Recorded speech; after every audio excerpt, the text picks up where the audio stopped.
All right, we are live. Whoa. It's another week. It's another week of broadcasting from the BBC.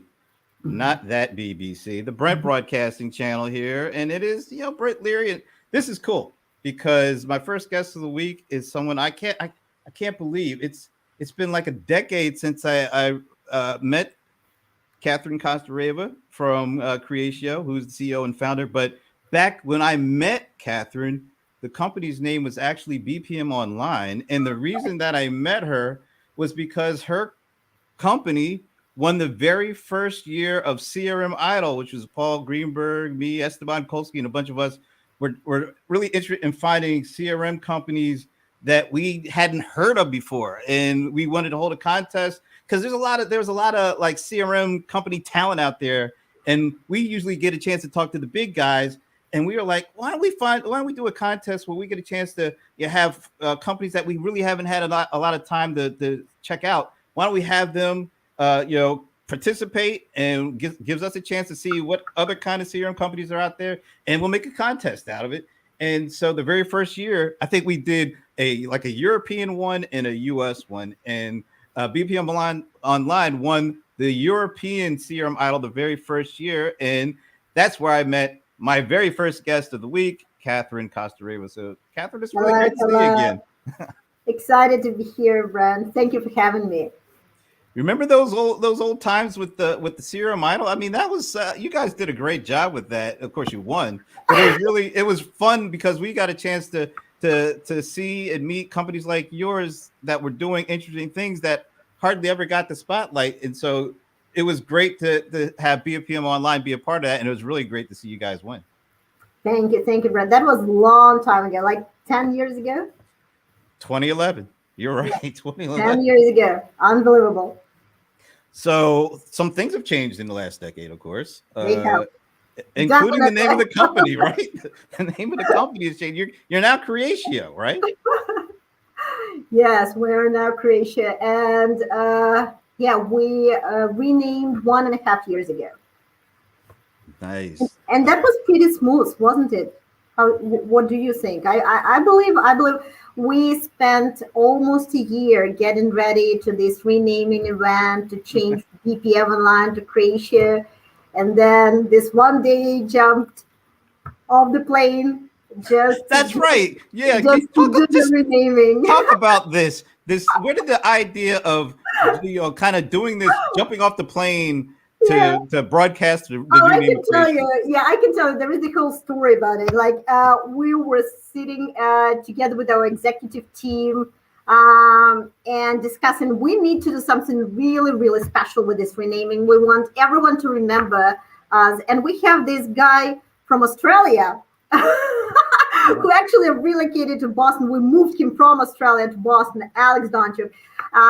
Fantastic, amazing executive. He's leading our channels. And he said, let's all together jump out of the plane and kind of do this renaming in the sky with all the flags and kind of this kind of entertainment. And 10 people in the room watching, like complete silence. You can imagine. I would have been one of them, actually. Yeah. Looking at you and like, are you crazy? Like, what are you talking about? And he said, okay, let me do this. Let me send a note to a group of people in the company and see who would like to join me. Eventually, Brent, we sent a note actually to everyone in the company, 600 people. And out of 600 people, 180 people said, we're going to jump. 180 people said that they would like to jump out of the plane to celebrate renaming from BPM Online to Creatio. And then one night I came back home and told my husband, seems like I have to jump off the plane. And he was like, are you crazy? Like, you're not jumping. Oh, yes, I am actually. So that's what we did. And you lived to tell the story, which is great. I'm glad it all worked out. Yeah, it did work out, and we are very, very excited, and we love the new name. So definitely Creatio is much better than BPM Online. I'm saying that. Okay, I'm glad because I agree with you. I like Creatio. There's something fun about saying Creatio. didn't have the same funness of BPM Online. That's a whole other story. Right. Whole other story. All right, Fully so in agreement here. so a couple of things come to mind because the last couple of times I talked to you, one time I was coming up for, I think it was the HubSpot Inbound Conference in November of 2016. Yep. And we had a chance to go to dinner. Yes. And it was November 8th, 2016, which was election night. If you remember, I do. We were all expecting a certain outcome. Yes. And as our dinner went on and the evening went on, we kept on checking. It like, wait a minute, this doesn't look right. Is this really happening? You remember that? It can be true. Yes. Unfortunately, it was true. But we, that was then, and this is now. Now the next year, I had a chance to go to your conference, and we had a chance to do a little sit down. Do you remember we had a little conversation? It was like one of my first video on location conversations, and I got a chance to spend some time with you. I have a little bit of that clip because no, this is good. This is good because it's gonna kind of help us in our discussion because some things that you talked about, I think we're still kind of trying to figure it out. And so let's go to the clip. And I'll just set it up, was you guys had recently come out with a report, and it was something to the effect of 80% of companies still do not automate their processes. Does that kind of ring a bell? It does. Okay. So here we go. Here goes the clip.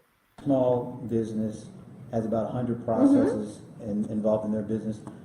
Larger, like global manufacturing organizations, may have 1,000 or more processes. Yes, like but 1,500. The key here, 80% of all businesses don't automate.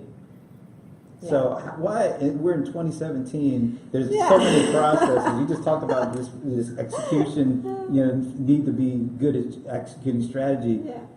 But 80% of these folks aren't using any kind of automation to do it. Why do you think that is? You know what? Let me even tell you the other example, CRM industry. Everyone believes that CRM is a commodity.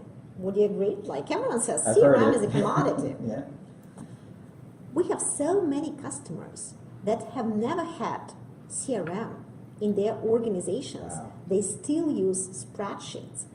And I'm not talking about small companies right now.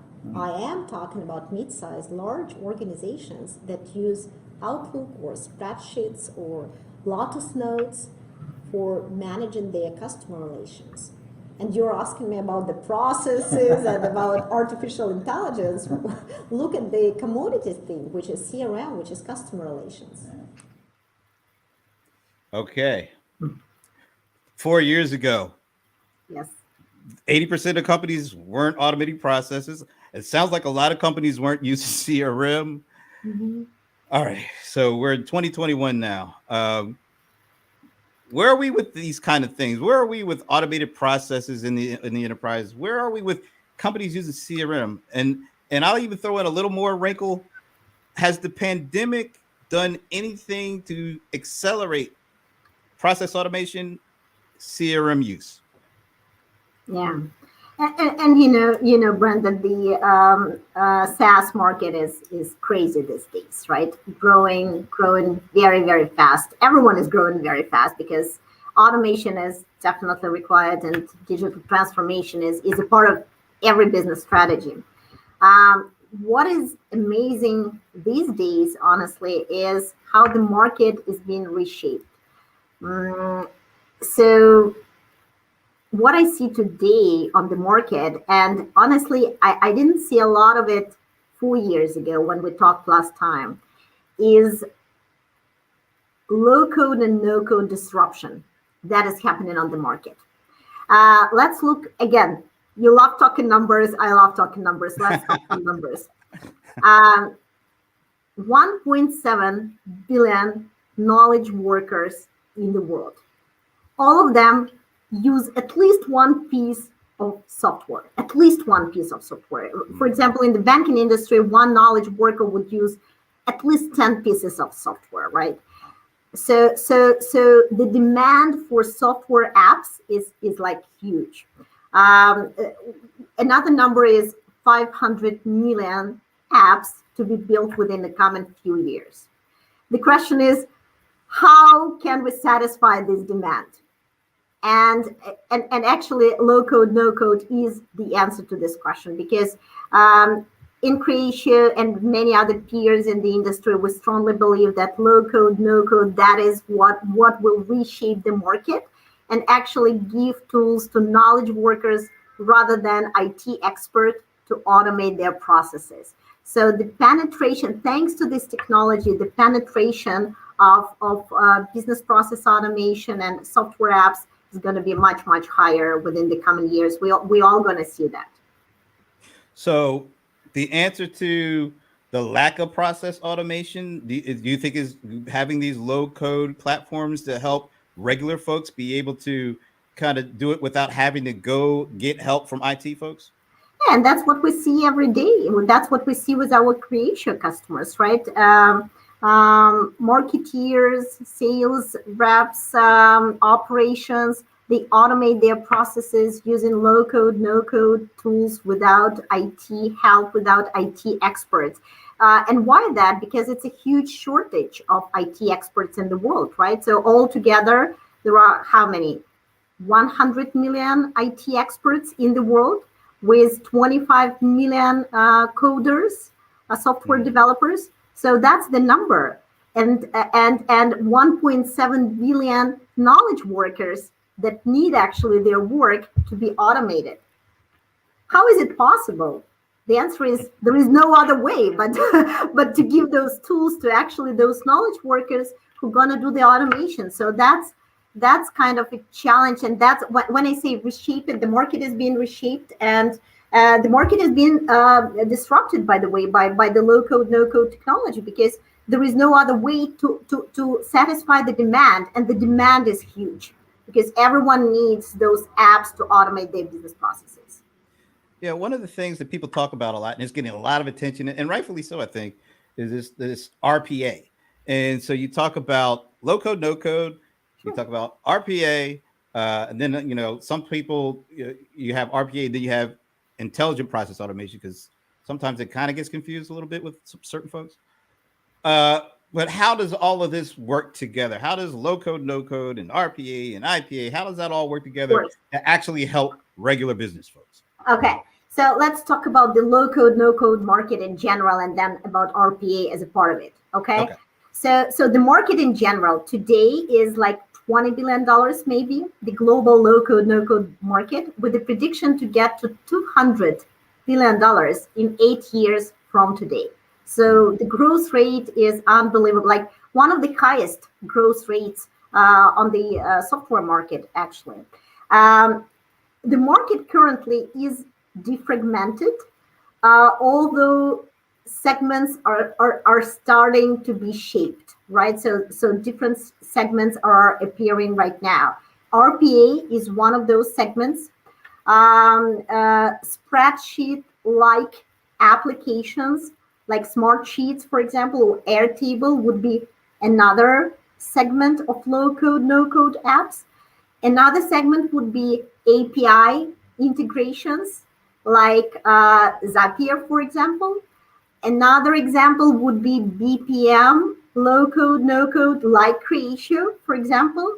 So all these different types of low code, no code apps are emerging, and they come from different use cases. For example, this RPA example that you gave would be a very different use case than Smart Sheet use cases, or than Creatio use cases when we automate business processes on the front office operations and middle office operations. So very different use cases, but all of them do one big thing: allow knowledge workers automate their business processes on a fly and change them at an accelerated speed. So you mentioned, was it 1.7 billion Yes. knowledge workers? Yes. So and there's about 100 million IT folks. 100%. Yes. So yeah, and then you break it down to like 25 million developers.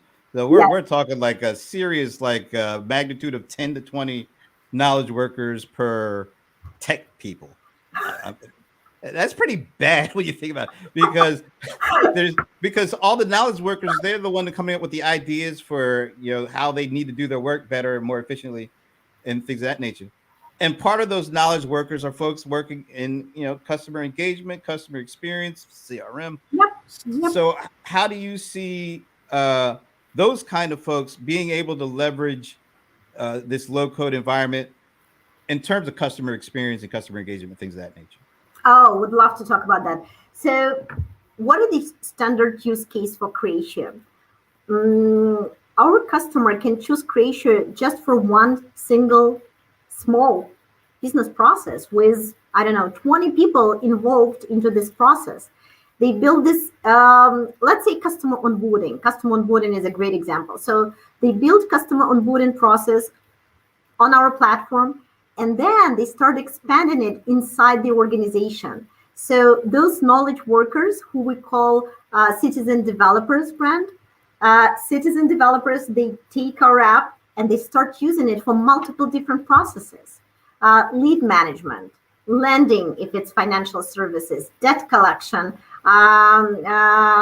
customer retention, contact center automation, you name it. So the list goes on and on and on. And the business of Creatio grows in this example from 20 users to 1,000 users. So this land and expand strategy, that's what we love about Creatio business model, because that's exactly how it works with customer engagement and customer facing processes. There are so many of them. Let's take, for example, Salesforce automation, right?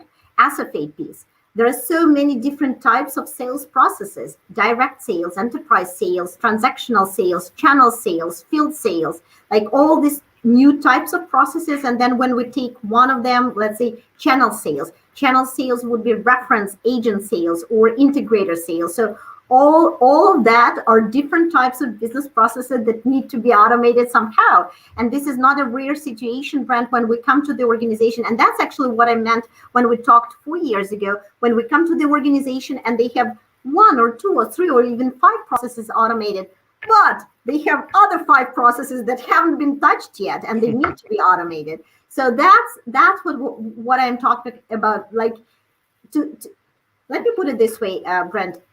Every company today is becoming a software company, especially with the pandemic, especially with the acceleration that we've seen. Every company is becoming a software company, and every company wants to own their technology. When I say own, I mean being able to change and adapt and do whatever they need with this technology. So to give those tools to our customers, that's the biggest privilege that we see here at Creatio, and the same to our peers.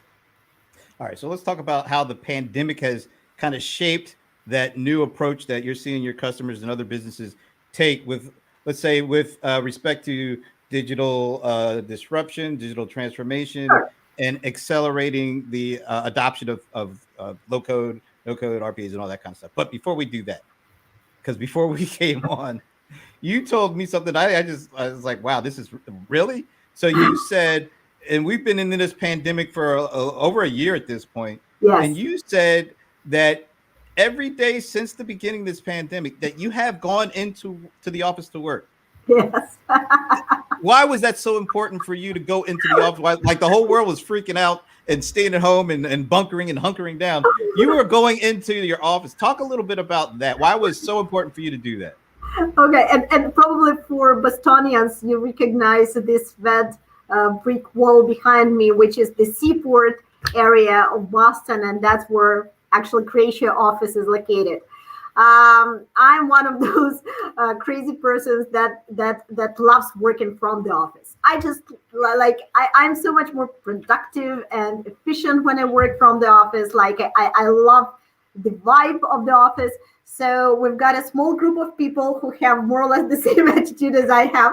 And we decided to build a bubble. You remember, like in the beginning of the pandemic, that was this strange word, like bubble, and you don't go out of this bubble. So we built built this small group of people who love working from the office, and yes, like literally each and every day of the pandemic, I was going back and forth just like a normal day, just because I love working from my office more than I like to working from my house. That's the only reason.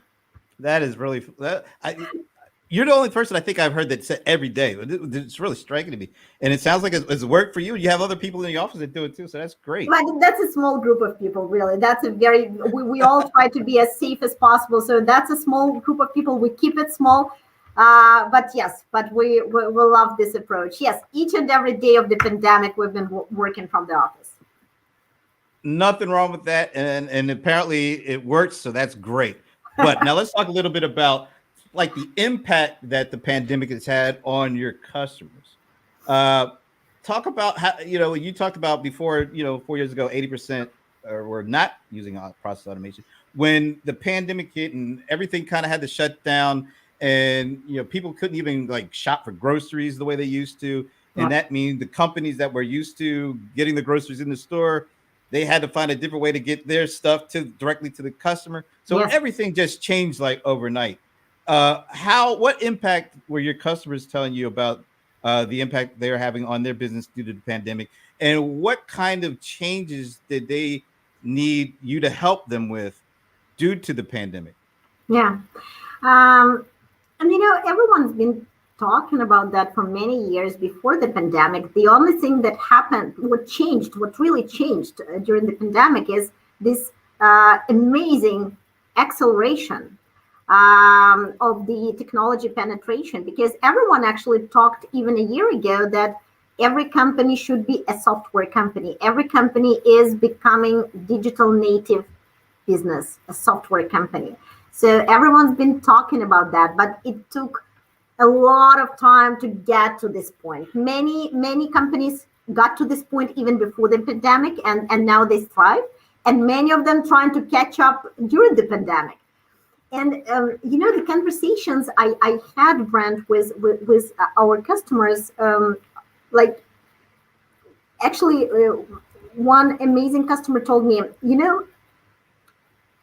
I'm an executive here in the organization.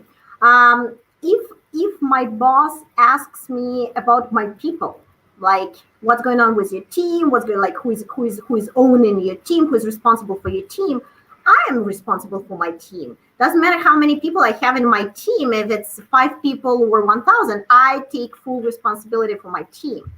The same thing will happen with the processes. If someone tells me like your processes are crap, like they're not working, they're broken, that's going to be my responsibility. But why, when we talk about automation, it's not about me. It's about my IT department.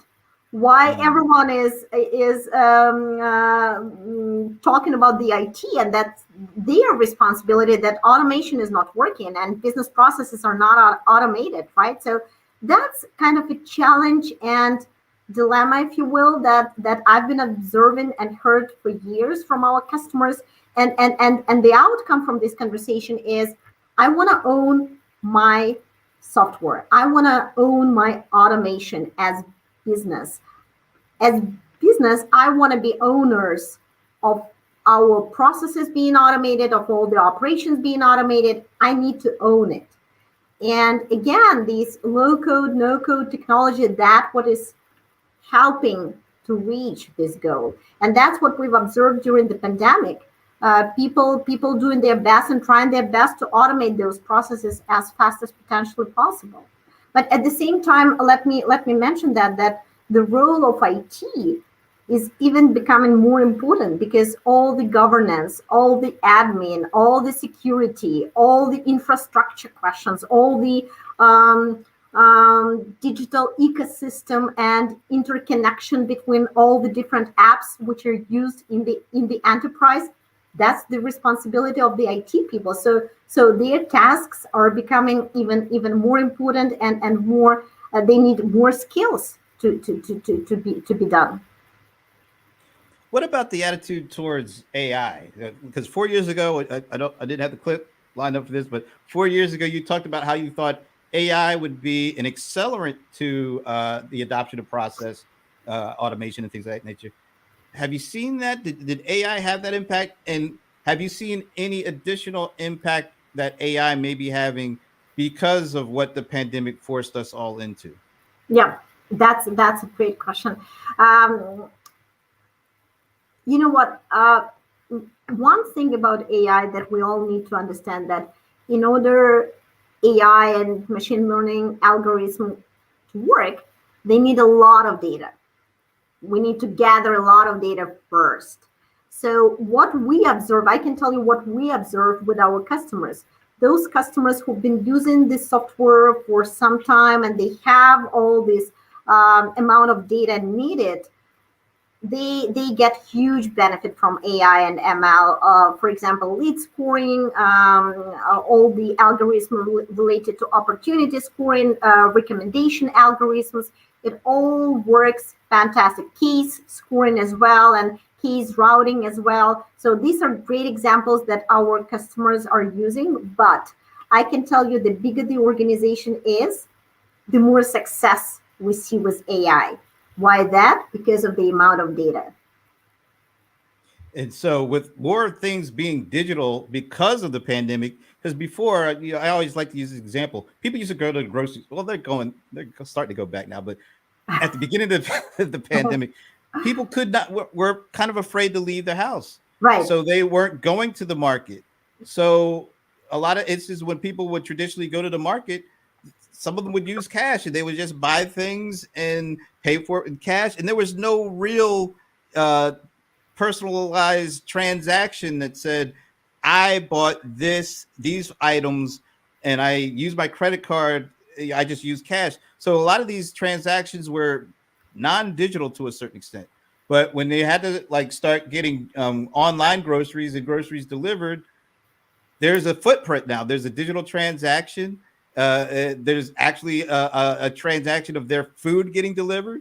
And so there's much more data involved because some of those transactions that weren't digital had to be digital because of the pandemic. So that made tons more data and tons more ability for companies to analyze the data and find something that could be meaningful in an interaction with that customer, saying, hey, now we know that you buy these brands and when you buy these brands and how much of these brands. So now I could, formulate an offer that could go directly to you. So we had this whole direct to consumer thing. So did those kind of changes, more data because of more interactions that are digital, did that change your customers' view of digital transformation? Did that make them say, yeah, we accelerated what we wanted to do, but we also, we expanded it because now we have the opportunity to capture more data because now there's more digital transactions being involved.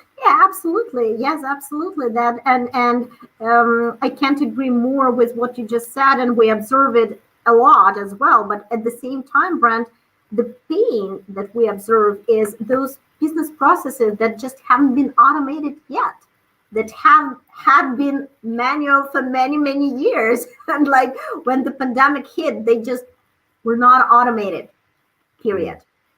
So that's a kind of, if you ask me about the real pain that we see on the market, that's where it is, more than advancing in the technology that our customers already have.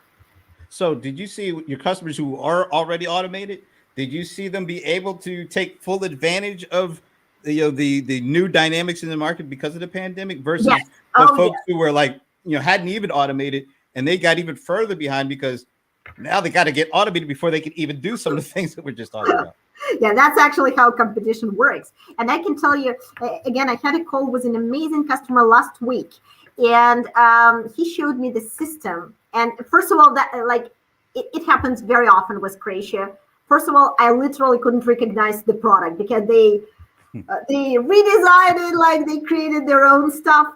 And then they were honestly bragging what they built on Creatio during the pandemic time. We built that and this, and you haven't heard, I talked to this customer maybe last time a year ago, and you haven't seen these features, you haven't seen those processes. And it was huge, brand. Like what they did, they actually took what they already had a year ago and they built a ton of processes, features, everything on top of it. And what they said that everything is automated right now, all the processes, all the digital processes, all done on Creatio, and they did it by themselves during the pandemic year. So they were focused on building and expanding the technology they already have to automate everything that hasn't been automated yet. That's great to hear. So, and I mean, I've kind of heard that echoed in a lot of different conversations I've had, that the folks who were further along the automation path really were able to get ahead of the path in terms of, there's this violent change in the market and the conditions. And because they had automation in place, they were able to quickly move with the punches, so to speak, and even get ahead of certain things because they were prepared. They already had that, that foundation in place. 100%, and I've seen it a lot. And another great thing, another interesting insight, we will announce maybe in 2 weeks from now the state of the low-code report that we are preparing. And we made a survey with 1,000 customers who actually shared their feedback and their experience with low-code and no-code. One of the interesting insights was that the core challenge they see on this path to digital transformation is actually integration of all multiple different apps that they are using inside the organization, integration into the single ecosystem. So that's another big topic, another big theme that we're seeing right now, because during the pandemic, so many new apps our customers started to use, and right now it's a question how we can integrate all that into this single ecosystem. Wow. So we got integration, we got automation, we got AI. I mean, there's all these things that have been out there for years. It seems like, the pandemic has, in certain instances, forced companies to have to, really go full board and adopt these things. Where before the pandemic, they kind of said, yeah, we think it's important. We'll get to it. But the pandemic has really forced them to kind of really fully embrace a lot of these things. That's exactly what happened, Brent. Yes. All right, let's talk a little bit about, some of the really great news that you announced not too long ago. You guys raised $68 million in venture funding. Talk a little bit about, that process, and also what will that help you guys do in terms of serving your customers? Oh, thank you. So yep, that's the first capital raise in the history of the company. As you know, we've been growing organically. We never raised capital before, so that's our first experience. And I can tell you that it was very smooth and like maybe too easy. Yes, we are very, very lucky with our new investment partners. Actually, they are almost our neighbors here in Boston, so that made it even easier. Like, hey, can I just go next door and just throw me a couple of million over here? Yeah, something like that. So that's Volition Capital, Boston-based growth equity fund, and Horizon Capital European growth equity fund. Both of them amazing partners, and we can't be more happy to partner with those great firms. Both of them invest only in software IT companies, high growth companies, and approximately the size of Creatio. So how will this help you in terms of building out the platform? 3 areas where we're going to invest the money that we raised. 3 areas, Brent. One is definitely R&D. And in R&D, all eyes on low-code, no-code capabilities and ability to build those and automate all the processes we just discussed for half an hour. The other big thing is definitely brand awareness. And and you and I had this discussion about Creatio, that the technology is so amazing, and when our customers start working with Creatio, they appreciate the technology so much, but not everyone knows the brand of Creatio. So that's another big area of our focus. And the third one, the last but definitely not the least, supporting our channel partners. You know that Creatio has been growing for years together with our channel partners in 110 countries of the world. We currently have 700 partners that implement Creatio products in 100 countries. And we can be more proud and happy and appreciate all this support from our partners. And we want to invest back into our partners and again support all the efforts of promoting Creatio globally all over the world in all the countries of the world. That's awesome. Let me just answer one of these questions right away because it's for me. And the answer is yes. You'll be able to see this well after we're done here. Absolutely. Hey, can you talk a little bit about what the role thought leadership plays in helping get the word out? Not just get the Creatio brand out, which is important, but also helping your customers understand even more specifically how, the things that we just talked about, process automation, RPA, robotic process automation, intelligent low code, no code, how all that is going to play a much more significant part in how they will be able to do business in the future. And it's not just about being able to do the things that you already do more efficiently. It's also about doing things that you might not even thought you'd be able to do, but now you can, and being able to do those things because they might have just as big an impact, if not a greater impact, on your ability to stay connected with customers over time. Right. Brent,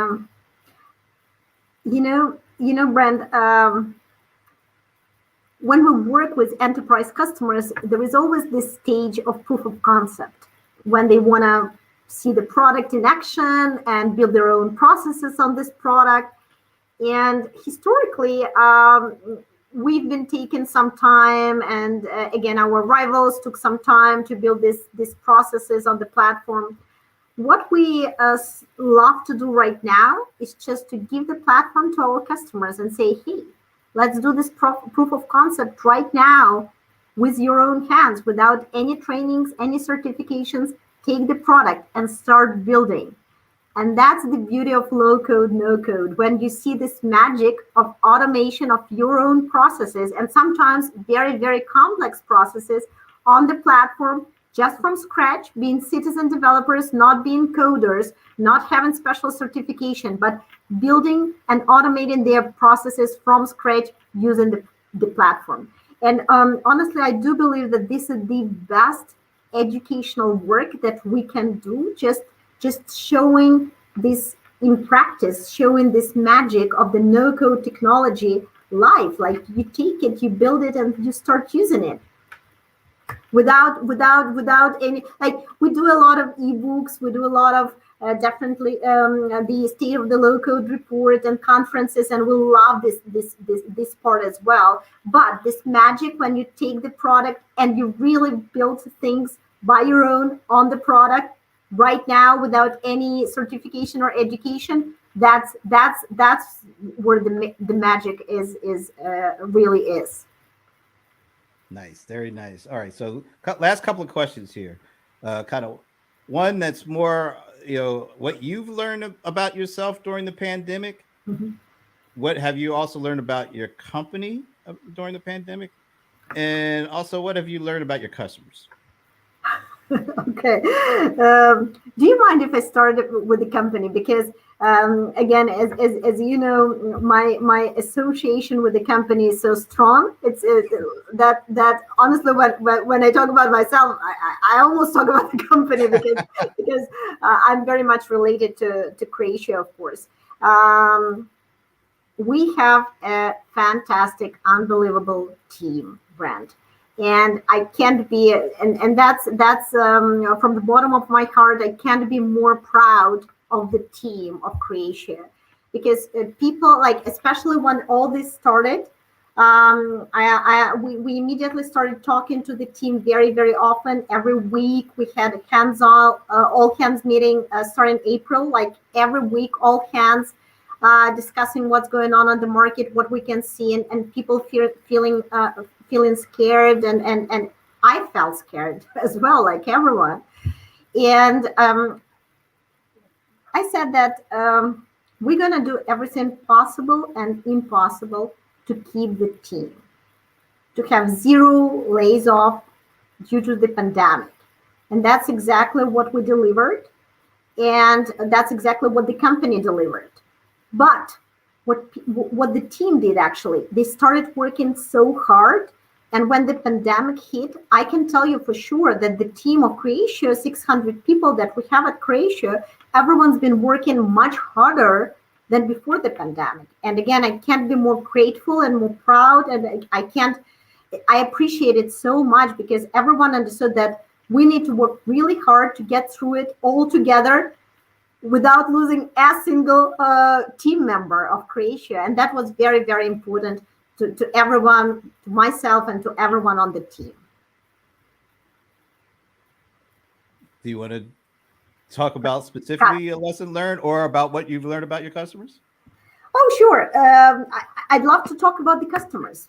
Again, resilience is unbelievable. And again, I've never had so many conversations with customers as during this year, because we were talking back and forth how we can, like everyone was talking, how can we accelerate our processes using Creatio? How can we adopt the technology faster? So it's all about the speed, about the acceleration. So again, I didn't expect that. Like everyone was kind of reborn during the pandemic and becoming definitely the best versions of themselves. So what I observed during the pandemic among the customers, among the partners, because again, partners, exactly the same situation, and the team of Creatio, everyone was becoming the best version of themselves. That's what I saw. And again, can't be more proud of the whole community of Creatio and how everyone acted during the pandemic. So, peer out, once we finally get past this, let's say a year or two from now, where are we going to be with low code, no code platforms? Will they be better adopted than process automation was 4 years ago? Do you think?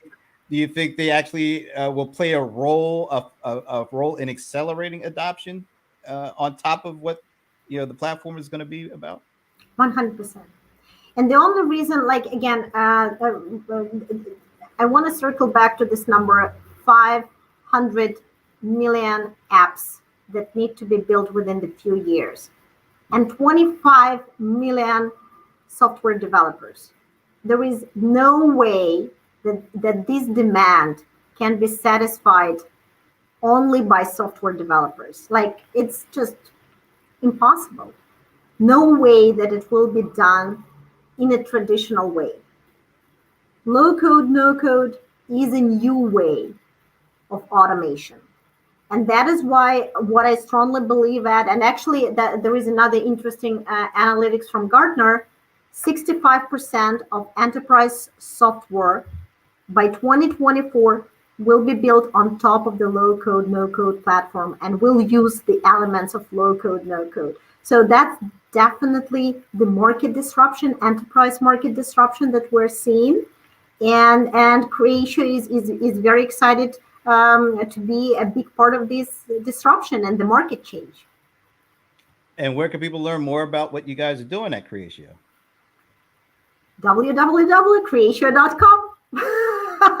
Simple as that. Well, Katherine, this has been great. I really enjoyed the conversation. I love that you're a numbers person, because all the numbers that you keep mentioning, I'm like, oh, I can use. Yeah, this is. I've been using that too. That's great. And let's make sure that it's not another 4 years between us having these kind of conversations, because they're just too good to not have, sooner rather than later with it. Likewise, Brent, thank you so much for having me. And I do hope to have another dinner here in Boston. Maybe this year. Who knows? Maybe this year. But hopefully it'll be sooner rather than later. So thanks again. And I'm going to take a little break. And at the top of the hour, I'm going to have another great guest, John Fasoli, who's heading up small business and self-employed services over at Intuit. So I will be back in a little bit.